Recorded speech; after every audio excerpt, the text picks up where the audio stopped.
You're watching Capital City Sunday.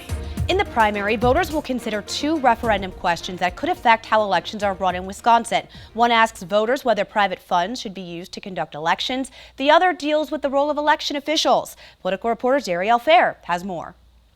Here with me now, I have Wisconsin Common Cause Executive Director Jay Heck and Will Flanders, Research Director for the Wisconsin Institute of Law and Liberty. Thank you both so much for joining us today. Thanks for having us. Thank you. As Sarah just laid out, referendum question 1 deals with grant funding in elections.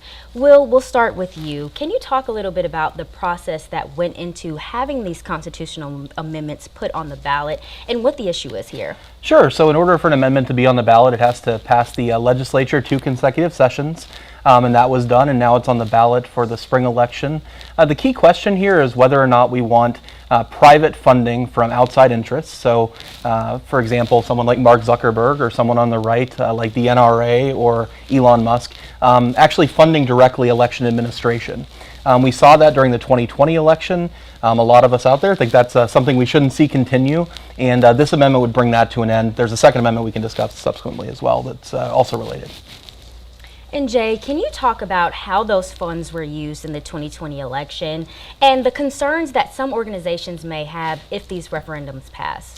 Well, the funds were used in a nonpartisan manner to help election clerks and municipalities all over Wisconsin to be able to conduct safe elections. Remember, it was during the pandemic. And the Wisconsin legislature, controlled by the Republicans, did not appropriate sufficient funds to be able to supply clerks with all the resources they needed in order to be able to conduct safe elections. And the money was used for things like safe equipment, masks, but also things like to hire poll workers, people that they needed to work at polling places so that voters of the left or the right in blue counties and red wouldn't have to wait in line and they could vote safely.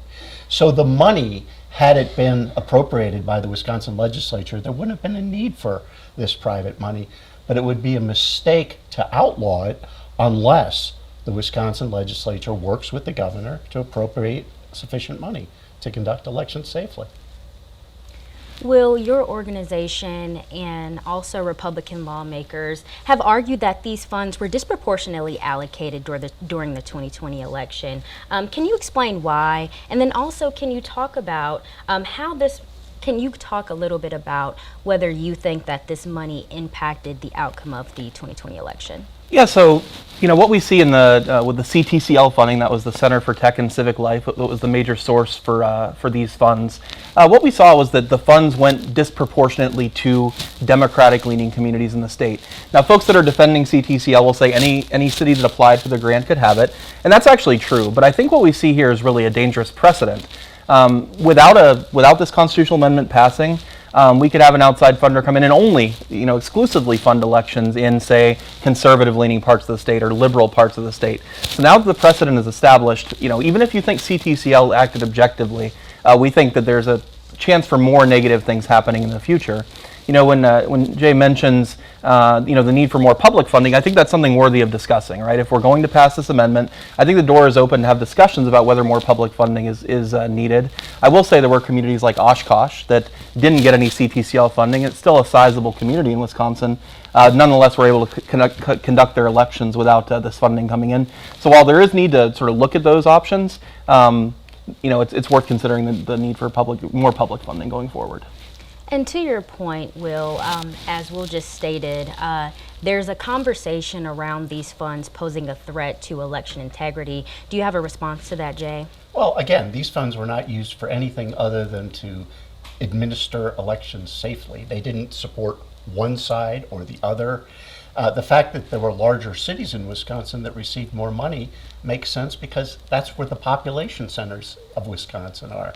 And those happen to be perhaps more democratic in urban areas.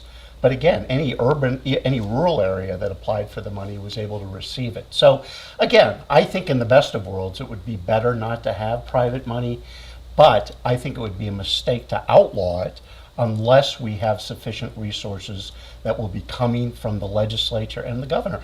And by the way, I'm hoping now that we have an end to the gerrymandered maps in Wisconsin that we'll see more bipartisan cooperation and more agreement on things like safe election administration. And now, guys, I want to shift to referendum question 2, addressing who can administer the state's elections.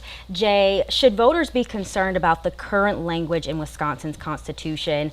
And is it too broad, or is introducing a constitutional amendment like this, would that make that language too restrictive? Well, I think this language is so innocuous that it would raise doubts about what exactly effect it might have. I think, election clerks, local areas of jurisdiction can better make decisions about who should be working on elections in their area than partisan politicians in Madison, Wisconsin. So I think this is a decision that ought to be kept at the local level. And again, like the first question and now the second question, to amend the Wisconsin Constitution, these are both measures that failed in the Wisconsin legislative process. And this is just a way to try to circumvent the governor, circumvent the legislative process to put something into law. I don't think it's the proper way to talk about election administration. The Constitution should be something that we amend rarely, not just because you lost something and didn't get it through the legislative process.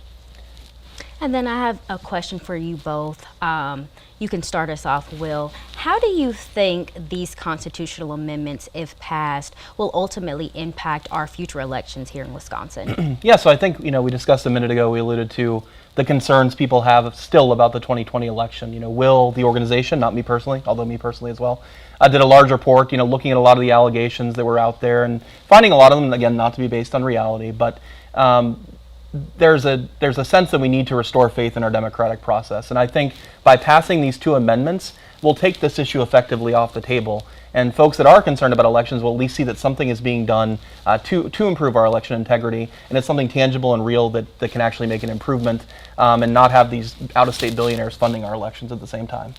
And Jay? And I would just say that there's many points of agreement that I have with Will, but this is not the way to do it. We shouldn't be amending the Constitution.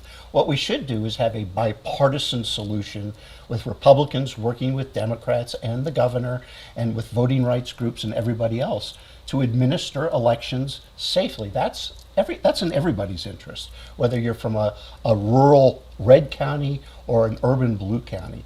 So I think the better way to do this is to work together in a bipartisan manner and not just try to put it through in a constitutional amendment in an election that a lot of people aren't even going to really know what this question is all about. Jay Heck, Will Flanders, thank you both so much for joining us today. Thank you. Thank you. Great. Coming up, the author of Why We're Polarized joins me, how he says our sense of identity plays into an increasingly polarized political world.